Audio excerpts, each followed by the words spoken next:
Most people think the story of Jose Mourinho starts at Chelsea in 2004 when he walked into a press conference and told the world he was a special one. And yeah, that moment is real, and we'll get to it. But if you think that's where he was made, you've missed the actual story. This video is the full coaching career of Jose Mourinho, from the very beginning to right now. Not the highlight reel version, the real one, with the failures, the gambles, the moments nobody talks about, and the single thread that runs through all of it. By the end of this, you'll understand why Mourinho became who he is. And there's one thing he did before he ever coached a single match that explains almost everything. I'll get to it, but first, let's start somewhere that will surprise you. The second most revealing chapter of his career isn't the Champions League. It's the 9 months nobody remembers. The year is 2000. Mourinho's 37 years old. He has never managed a senior team in his life. He gets his first head coaching job at Benfica, the biggest club in Portugal, and within 9 league games, it's over. Here's what happened. A new club president came in, made it clear the job was already promised to someone else, and Mourinho, with almost no leverage and no resume to speak of, used a derby win as a bargaining chip and demanded a contract extension. The president said no. Mourinho resigned on the spot. Think about what that actually means. He was 37, unemployed by choice, with 11 games of senior management experience. He had just walked out on the biggest club in Portugal. And the thing that makes it even more remarkable is what came next. The Benfica president, Manuel Vilarinho, later admitted publicly that it was the worst decision of his career. He said that if he could go back, he would do the opposite and extend the contract, and that he only realized later that pride cannot come before the interest of the institution.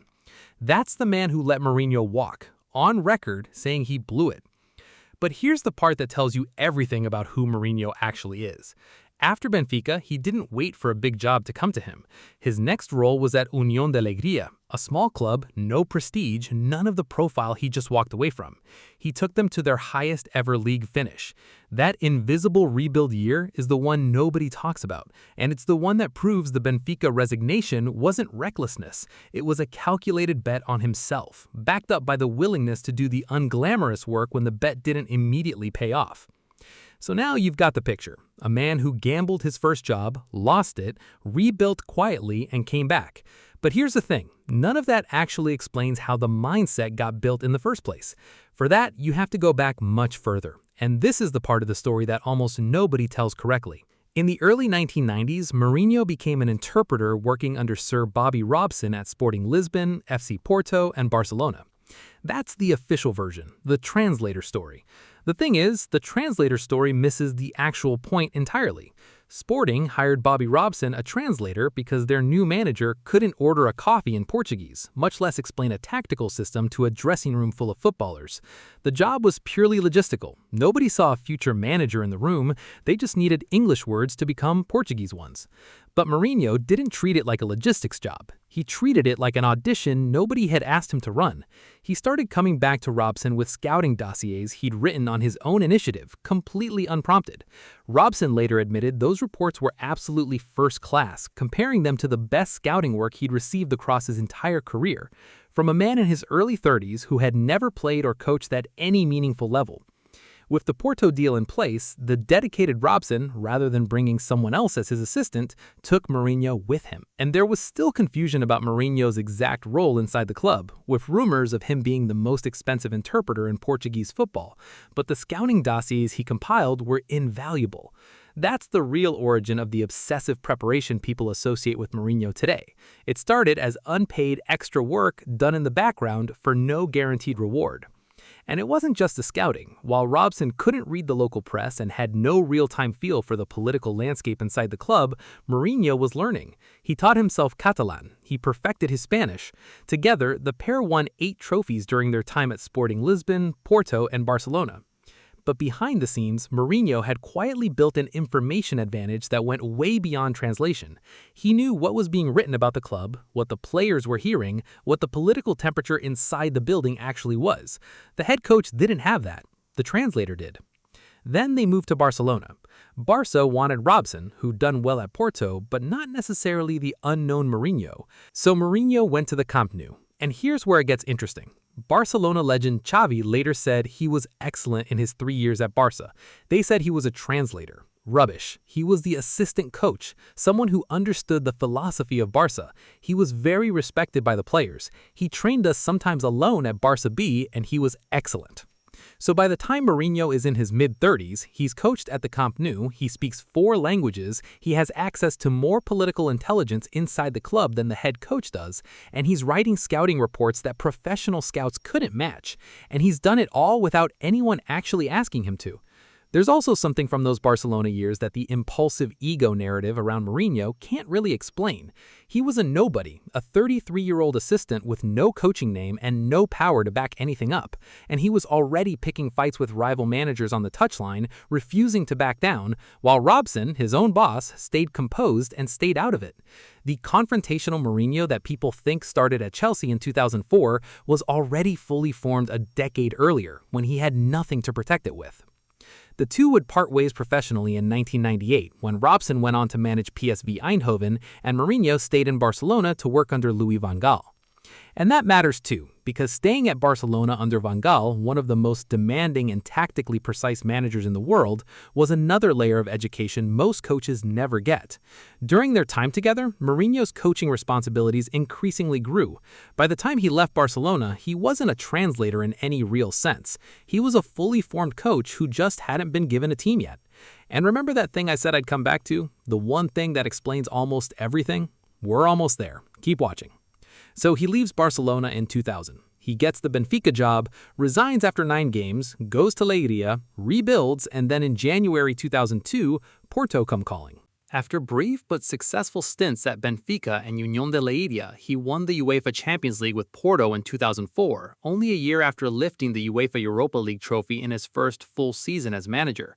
He also won back-to-back Portuguese league titles and 2 domestic cup competitions at Porto before Chelsea came calling. But the way it actually unfolded at Porto is worth understanding. When he arrived mid-season in January 2002, he inherited a team sitting in mid-table and guided them to 3rd place. Then, before he'd won anything at senior level, he publicly promised he would make Porto champions the following season. Not "we'll try," not "we're building," champions. That he delivered. Porto won the league, then the UEFA Cup, then the Champions League. With seconds left on the clock in a 2003-2004 Champions League last 16 tie, Porto needed a goal at Old Trafford. Mourinho later reflected, "If we don't score, we are out. If we score, we are in. These are the details of the knockout." They scored. Benny McCarthy saw a long-range free kick parried out by Tim Howard, and Costinha was on hand to hammer home and silence the crowd. As his players charged towards the corner to celebrate, Mourinho leaped off the bench and cantered down the touchline, arms aloft. That image went around the world. Europe had noticed.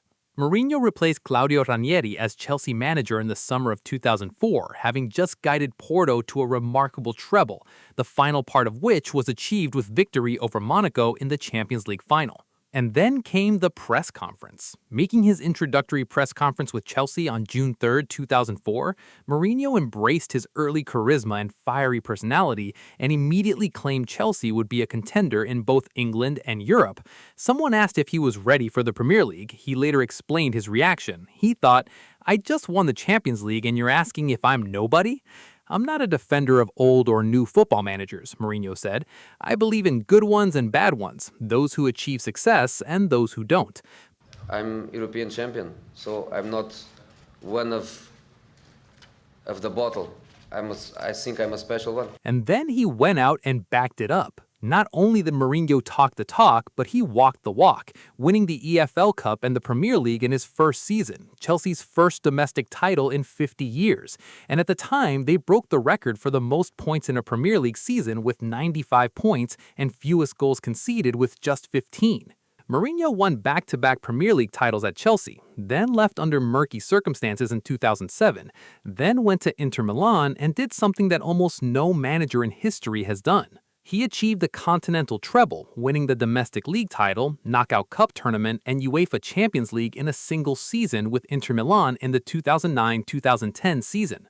That made him the 6th coach to win the treble in European history, and he did it with a style of football that was brutally pragmatic, defensively suffocating, and completely effective.